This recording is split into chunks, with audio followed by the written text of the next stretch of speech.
relapse on this no-fap journey, one thing I want to tell you is do not allow yourself to feel guilty about relapse. No one ever said this thing was going to be easy, man. It's very difficult. It's not something you're just going to do on the first try. You're going to have to fail along the path. Do not allow yourself to feel guilty, because what's going to happen is that guilt is going to turn into shame. And now you're going to have to use pornography to self-medicate that pain, because the shame that you feel is painful, right? Like it feels like, man, you failed, you tried this streak, you were doing good, you were 7 days in, 8 days in, even 1 day in, and then you may have seen a video on Instagram or TikTok. Next thing you know, you're on the Triple X website. Don't allow yourself to feel guilty, man. Assess what you did wrong, see what was going on, and figure out what you can do better. But do not allow yourself to feel guilty, because the very thing that's giving you pleasure is also causing you pain. And now you have to use the thing that's giving you pleasure to self-medicate that pain. So it keeps you in a cycle. That's why it's so hard to get out of it. The thing that's giving you pleasure is causing you pain. But the thing that's causing you pain is giving you pleasure. It's giving you this high. It's giving you this release of dopamine.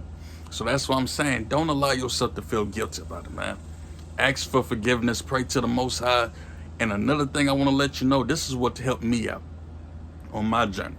And it's something that I think can really help you out, especially if you're struggling with it. If you're someone who just watches casually and you don't have no emotional attachment to it, don't worry about it. But if you're someone who's really struggling with this, one thing I recommend is every time you relapse, I don't care how many times it is, write down the time that you relapse and the date that you relapse, so you can hold yourself accountable and see like almost like a chart, or like, all right, how frequent am I relapsing? Is it every 2 days? Is it every 3 days? Is it every week?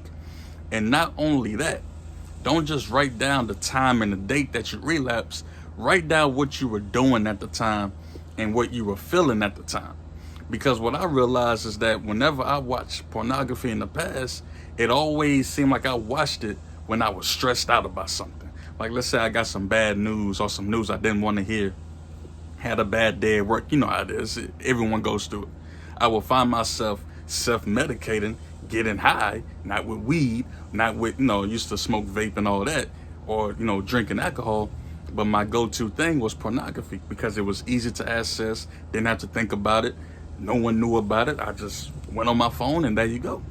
And it allowed me to escape. So becoming aware of that now, I realize, well, wait a minute. I don't have to watch porn because I know exactly what I'm trying to escape from. I have this stress. Let me deal with this stress head on, or find a healthier way to deal with it, such as prayer, getting in the Bible, working out, going to the park, writing, journaling my thoughts, anything that's healthier than this unhealthy coping mechanism, which is watching pornography and fapping. It ain't gonna lead you nowhere. It's a continuous cycle that's never gonna end, right? So that's why I say write down what you were feeling and write down what you were doing. Like, let's say you relapse today, whatever date I upload this, and today you see this video, and let's say today you relapse. Write down what you were doing. So let's say you were just laying down on your phone, just scrolling up and down Instagram. All right, well, now you seem to relapse every single time you're on social media, because like I said, you may see a video, that video will turn into 2 videos, then it turns into 10 clips, and next thing you know, there you go. So you'll start to notice a pattern in your behavior. Because what I'm recognizing, man, especially attending Sex Addiction Anonymous classes, is that we're using sex the same way people may use crack or heroin or alcohol. We're using it to self-medicate. Granted, you have people out there who just watch for entertainment purposes, and I get it, that's cool. I'm not really talking about y'all. I'm talking about people who really have a problem with this. They can't figure out why they just can't seem to stop. And right now I'm 8 days in, and it's not just the fact that I'm 8 days in. I feel better than I've ever felt. I feel more powerful, I feel more in control, and it's because I'm aware of the character defects. All right, I have a fear of rejection. I have these insecurities. What do I do with these insecurities? I self-medicate.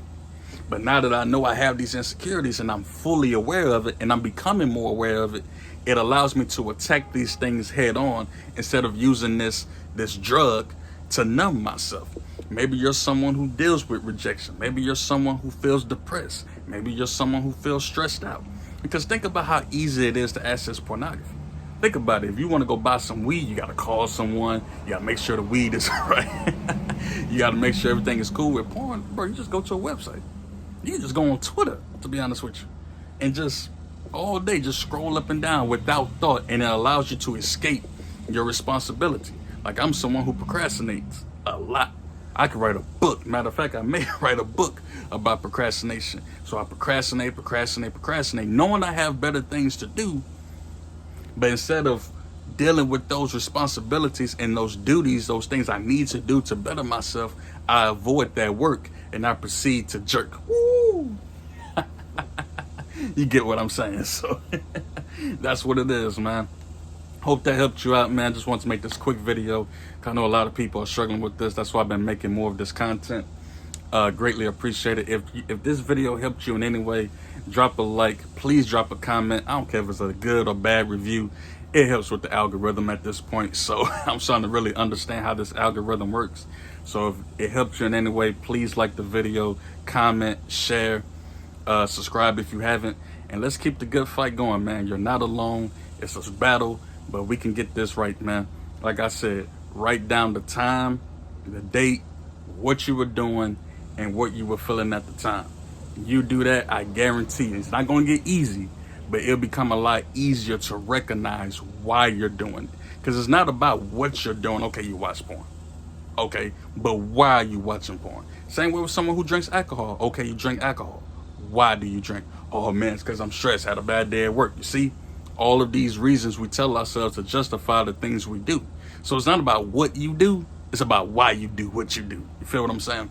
So again, man, go ahead and like the video, drop a comment if this helped you in any way. Also drop a tip, man, something that you've done to help you out on your journey. It doesn't have to even be about this. It can be about anything that's about self-development.